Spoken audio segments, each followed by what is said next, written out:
ರಾಣೆಬೆನ್ನೂರು ನಗರದ ಎಚ್ಎನ್ ಕಲಾಭವನದಲ್ಲಿ ತಾಲೂಕು ಆಡಳಿತ, ತಾಲೂಕು ಪಂಚಾಯತ್, ಶಿಕ್ಷಣ ಇಲಾಖೆ, ನಗರಸಭೆ ಮತ್ತು ಸಮಾಜ ಕಲ್ಯಾಣ ಇಲಾಖೆಯ ವತಿಯಿಂದ ಆಯೋಜಿಸಲಾಗಿದ್ದ ಸಂವಿಧಾನ ಸಮರ್ಪಣಾ ದಿನಾಚರಣೆಯಲ್ಲಿ ಭಾಗವಹಿಸಿ ಮಾತನಾಡಿದ ಶಾಸಕ ಪುಟ್ಟಸ್ವಾಮಿ ಗೌಡ, ಸಂವಿಧಾನವು 1,17,369 ಶಬ್ದಗಳನ್ನು ಹೊಂದಿರುವ ವಿಶ್ವದ ಬೃಹತ್ ಶ್ರೇಷ್ಠ ಸಂವಿಧಾನ ಎಂಬ ಹೆಗ್ಗಳಿಕೆಗೆ ಪಾತ್ರವಾಗಿರುವ ನಮ್ಮ ಭಾರತದ ಸಂವಿಧಾನವು ಒಂದು ಸ್ವತಂತ್ರವಾದ ಸಾರ್ವಭೌಮ ರಾಷ್ಟ್ರ, ಸಮಾಜವಾದಿ, ಜಾತ್ಯತೀತ ಸಂವಿಧಾನದ ಗುರಿಯಾಗಿದೆ.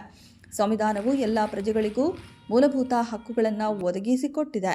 ಸ್ತ್ರೀಯರು, ಮಕ್ಕಳು, ಪ್ರಮುಖವಾಗಿ ಶೋಷಿತರು ಪ್ರತಿಯೊಬ್ಬರೂ ಕೂಡ ಸಮಾಜದಲ್ಲಿ ಸಮಾನತೆ ಹಾಗೂ ಸಾಮರ್ಥ್ಯದಿಂದ ಬದುಕಲು ಅವಕಾಶವನ್ನು ಒದಗಿಸಿಕೊಟ್ಟಿದೆ.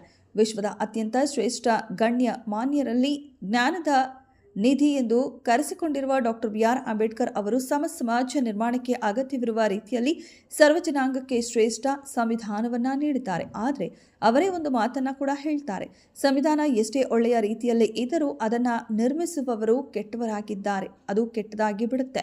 ಈ ಪರಿಸ್ಥಿತಿ ಇಂದಿನ ಭಾರತದಲ್ಲಿ ಉದ್ಭವಿಸಿದೆ ಅಂದರೆ ಅದು ನಿಜಕ್ಕೂ ತಪ್ಪಾಗಲಾರದು.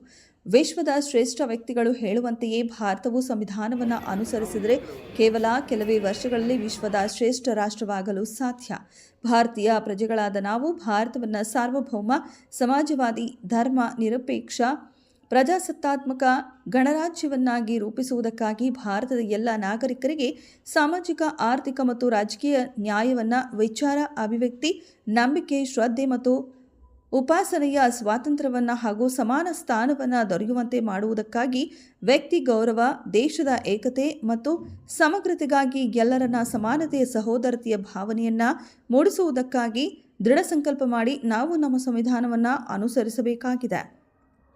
ಆಗ ಮಾತ್ರವೇ ದೇಶದಲ್ಲಿ ಸರ್ವರಿಗೂ ಸಮಾನತೆ ಹಾಗೂ ಸಮಾನ ಅವಕಾಶಗಳು ದೊರೆತು ವಿಶ್ವದಲ್ಲಿ ಭಾರತ ಶ್ರೇಷ್ಠ ರಾಷ್ಟ್ರವಾಗಲು ಸಾಧ್ಯವಾಗುತ್ತೆ ಎಂದ ಅವರು ಕಾರ್ಯಕ್ರಮಕ್ಕೆ ಆಗಮಿಸಿದ ಎಲ್ಲ ಗಣ್ಯರಿಗೂ, ವಿದ್ಯಾರ್ಥಿಗಳಿಗೂ, ತಾಲೂಕಿನ ಮಹಾಜನತೆಗೆ ಸಂವಿಧಾನ ಅಂಗೀಕರಿಸಿದ ದಿನದ ಶುಭಾಶಯಗಳನ್ನು ತಿಳಿಸಿದರು. ಸಮಾನವಾಗಿ ಹಕ್ಕು ದೊರಕಬೇಕು ಅನ್ನೋ ದೃಷ್ಟಿಯಿಂದ ಯಾರೂ ಕೇರ್ ಮಾಡ್ತಿರಲಿಲ್ಲ. ಅವರು ವಿದ್ವತ್ತಿನ ಮುಂದೆ ಯಾರೂ ಕೂಡ ಅವ್ರು ಸಮಾನವಾಗಿ ನಿಂತು ಅವ್ರು ವಾದ ಮಾಡೋ ಶಕ್ತಿ ಯಾರೂ ಇರಲಿಲ್ಲ. ಅಂಥ ವಿದ್ವತ್ ಇದರಿಂದಲೇ ಅವರು